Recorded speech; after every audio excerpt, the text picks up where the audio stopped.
a todos, mi nombre es Alejandra. El día de hoy vamos a hablar de psicopedagogía. Aunque sabemos que la psicopedagogía tiene muchísimos ámbitos de aplicación, el día de hoy vamos a dirigirnos hacia lo educativo. ¿De qué manera me sirve la psicopedagogía en la escuela? Ya sea como directivo, como docente, como alumno. ¿De qué manera me sirve?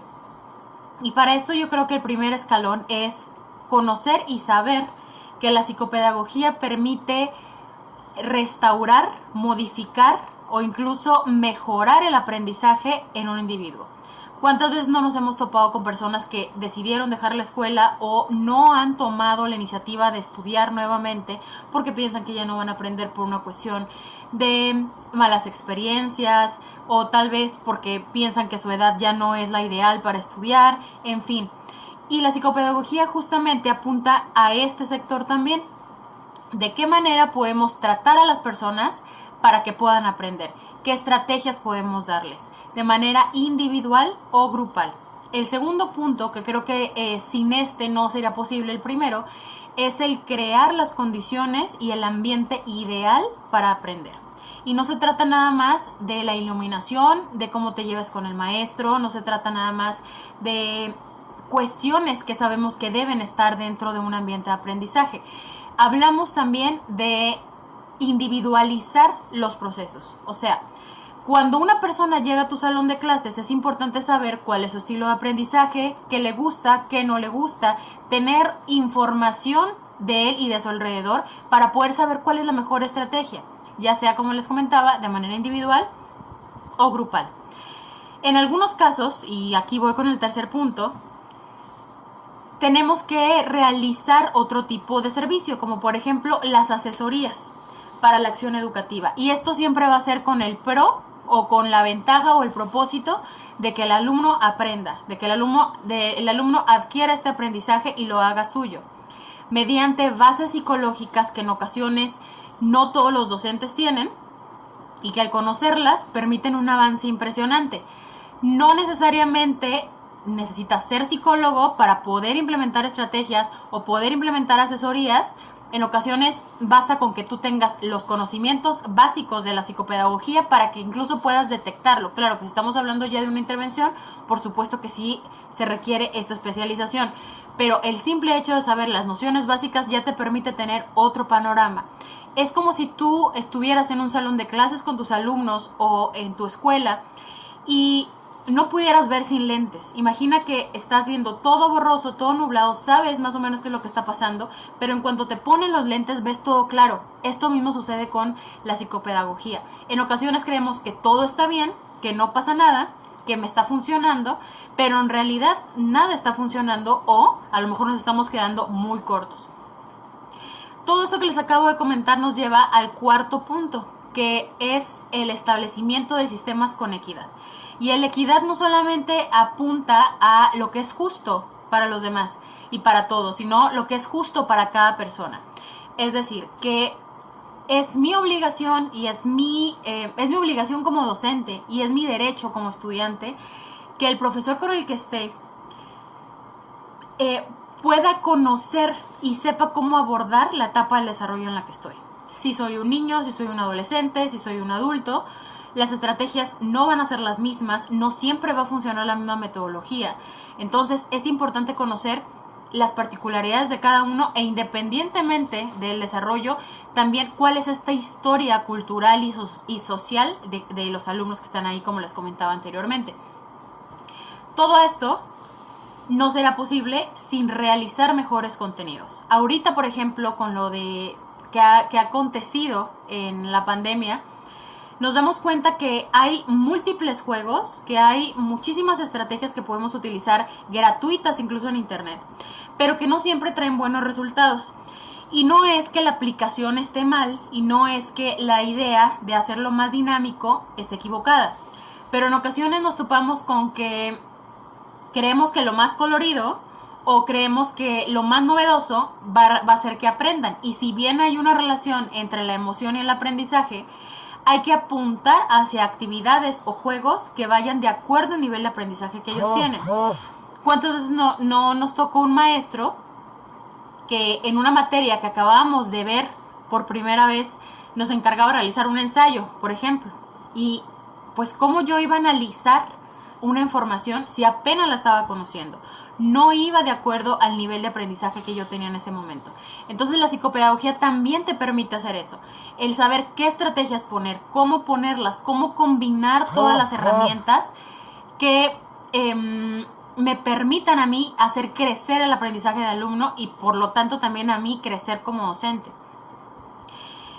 Una de las labores más arduas del psicopedagogo, y yo creo que de las más gratificantes, es el identificar cuáles son los factores que influyen en el aprendizaje de la persona. Por ejemplo, abordándolo desde lo intelectual, lo social, lo cultural, lo familiar.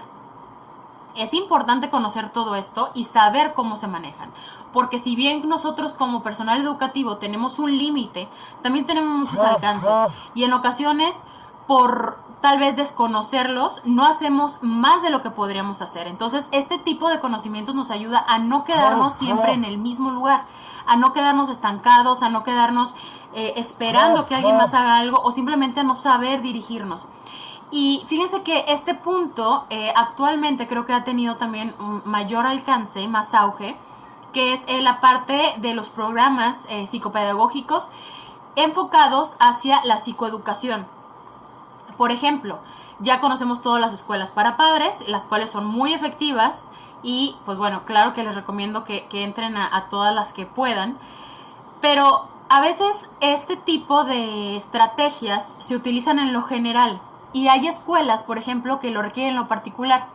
Hace un momento les comentaba sobre el tratar con cierto tipo de población, o sea, con poblaciones específicas y la importancia que tiene el abordarlos como se merecen, estudiando su desarrollo, en la etapa en la que están, cuáles son las características que tiene cada uno, todo eso tenemos que conocerlo.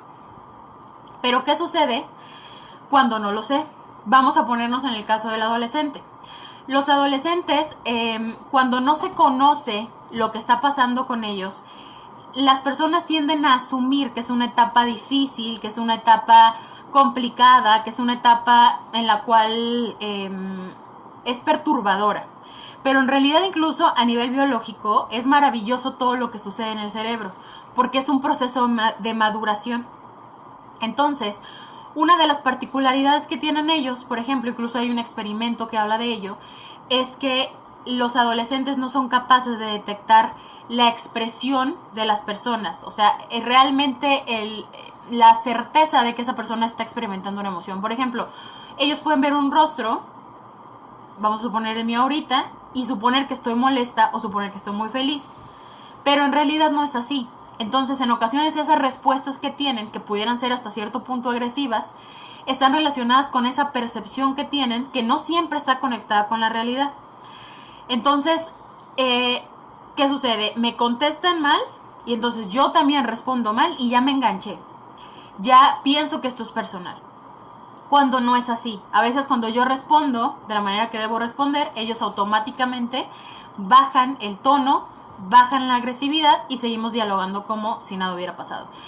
¿Eso qué quiere decir? No debería yo como docente engancharme con un adolescente cuando sé que está en un proceso de autocontrol, de autorregulación emocional, está aprendiendo a regularse emocionalmente.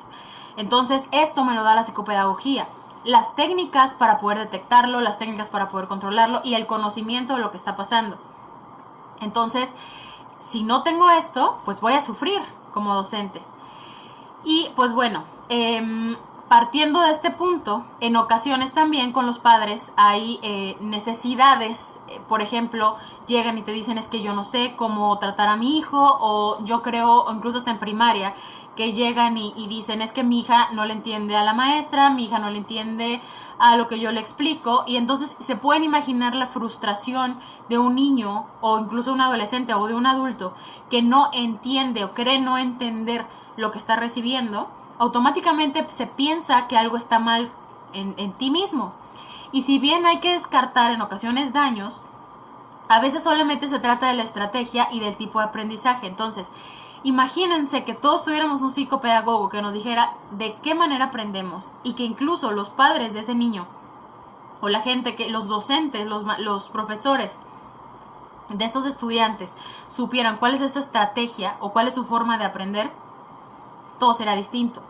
Reduciríamos los niveles de ansiedad en la escuela, reduciríamos toda la tensión y todo el estrés que esto conlleva. Entonces, bueno, en este mismo caso de los adolescentes, a veces es necesario tener alguna conversación con los padres, pero más específica. Por ejemplo, conocer qué es la adolescencia, conocer todos los cambios físicos que trae la adolescencia, todos los cambios biológicos, todos los cambios emocionales, lo que se recomienda hacer, lo que no se recomienda hacer. Lo mismo en caso de trastornos, lo mismo en caso de situaciones que tengan particularidades que requieran otro tipo de atención, también sucede lo mismo.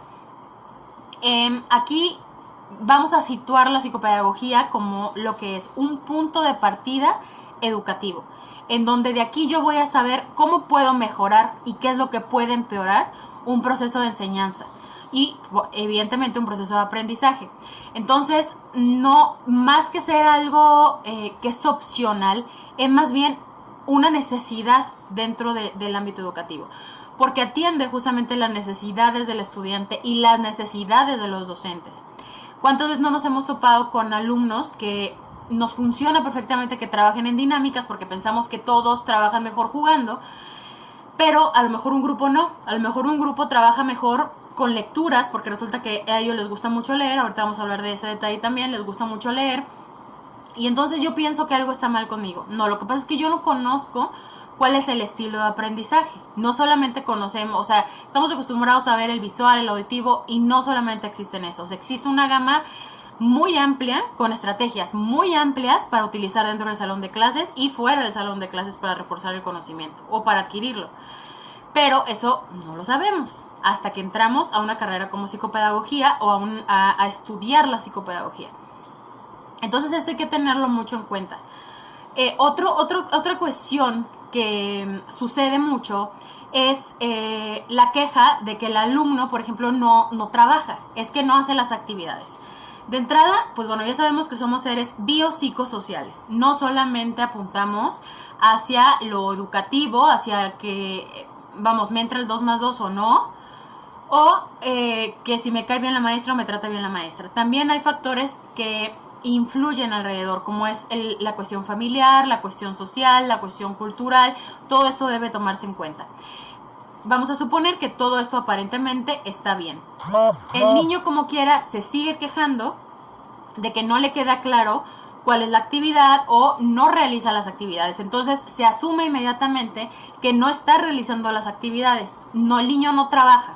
Cuando en realidad no es que no trabaje, es que se detiene en una parte que no debería detenerse y que se puede trabajar con alguna metodología psicopedagógica. Por ejemplo, puede ser que simplemente el estudiante no se detenga a revisar todo lo que ya hizo y simplemente lo entregue.